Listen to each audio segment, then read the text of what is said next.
आज फिर से ईरान ने अमेरिका के F-15 लड़ाकू विमान को मारकर गिरा दिया, जो क्रैश होकर कुवैत में जा गिरा। और इसी के साथ अब तक आधा दर्जन से ज्यादा F-15 मारे जा चुके हैं। वहीं इसके अलावा अमेरिका के अन्य लड़ाकू विमानों की भी हालत खस्ता हो गई है। यहां तक कि F-35 तक को नहीं बख्शा। इस युद्ध में एक F-35 पर तो मिसाइल भी जाकर लगी है, जिससे कि आप समझ सकते हैं कि इस युद्ध के दौरान अमेरिकी लड़ाकू विमानों की हालत कितनी ज्यादा खस्ता है। लेकिन इसी बीच राफेल लड़ाकू विमान ने वो काम कर दिखाया है जिसके लिए अमेरिकी फौज तरस रही थी। दरअसल यूएई लगातार हो रहे हमलों से त्रस्त है। उसके दुबई शहर पर लगातार बमबारी हो रही है। और हैरानी की बात तो यह है कि अमेरिका ने अपने सबसे प्रीमियम एयर डिफेंस सिस्टम, चाहे वो थार्ड हो, पैट्रियोट हो, नेसमेस हो, इन्हें तैनात कर रखा है यूएई के अलग अलग शहरों को प्रोटेक्ट करने के लिए। चाहे वो दुबई हो, चाहे वो अबू धाबी हो, शारजा हो,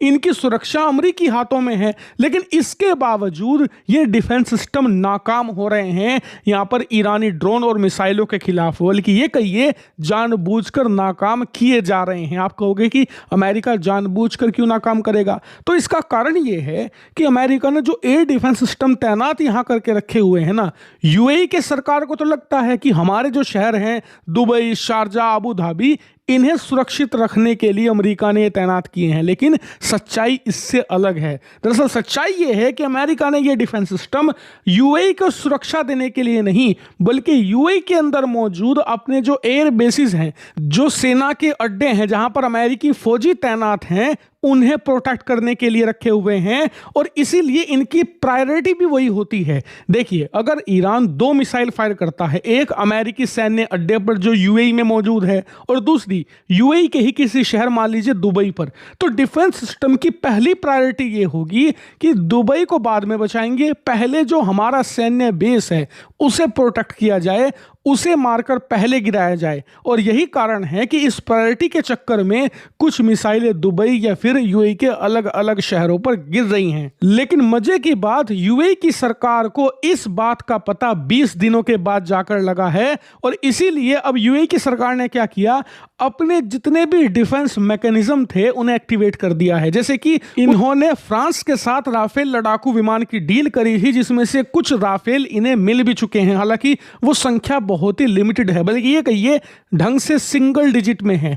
और इसीलिए इन्होंने फिलहाल डेस्परेट मेजर के तौर पर इन राफेल को हवा में उड़ाना शुरू कर दिया है। और ये राफेल कर क्या रहे हैं जो अमेरिकी डिफेंस सिस्टम नहीं कर पा रहे। स्क्रीन पर आप देखिए, रिपोर्ट के अनुसार राफेल लड़ाकू विमानों ने अब तक 60 से ज्यादा ईरान के खतरनाक ड्रोन्स को और मिसाइलों को हवा में ही रोक दिया है, दुबई या फिर बाकी शहरों पर गिरने से पहले। यानी कि सीधे सीधे 60 से ज्यादा हमलों को नाकाम कर दिया है राफेल लड़ाकू विमानों ने। और याद रखिए, यह काम उन्होंने तब किया है जब वो ऐसे जोन में काम कर रहे हैं जो हैवीली एक्टिव है। वहां पर अमेरिकी एयर डिफेंस सिस्टम भी तैनात है, ईरान के डिफेंस मैकेनिज्म भी तैनात हैं, ईरान की तरफ से मिसाइल दागी जा रही है, अमेरिका इजराइल भी मिसाइल दाग रहे हैं।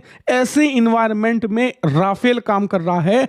और ये कितनी बड़ी बात है, इससे आप अंदाजा लगाइए कि अमेरिकी लड़ाकू विमान भी इसी इन्वायरमेंट में काम कर रहे हैं। कभी उन्हें कुवैत की वायुसेना मारकर गिरा देती है, कभी उनके एयर डिफेंस सिस्टम की मिसाइलें उन्हें निशाना बना देती है, तो कभी ईरान के घटिया और सस्ती मिसाइलें उन्हें मारकर गिरा रही हैं। एक के बाद एक अमेरिकी लड़ाकू विमान पेड़ के पत्तों की तरह गिर रहे हैं। ऐसे वक्त में राफेल ना सिर्फ ड्रोन्स को रोक रहा है, हमलों से बचा रहा है यूएई को, बल्कि खुद की सुरक्षा भी कर रहा है। और आप सोच भी नहीं सकते कि इसका फायदा भारत और फ्रांस को कितना ज्यादा मिलने वाला है। अब आप कहोगे कि फायदा कैसा?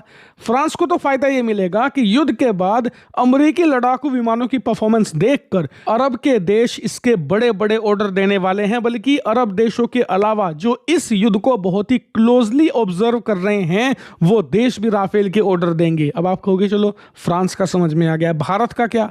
तो देखिए, भारत का फायदा यह है कि इससे हमें एक्सपीरियंस इंटेलिजेंस मिल रहा है, हमारे पास लार्ज फ्लीट राफेल की है और हम और ज़्यादा खरीद रहे हैं। इससे हमें यह भी पता लगेगा कि राफेल को फ्यूचर में पाकिस्तान के खिलाफ हम ऐसे भी इस्तेमाल कर सकते हैं और हमें पहले ही पता लग रहा है कि इसके रिजल्ट होंगे क्या। क्योंकि आप देखिए, पाकिस्तान हमेशा दूसरों को कॉपी करता है।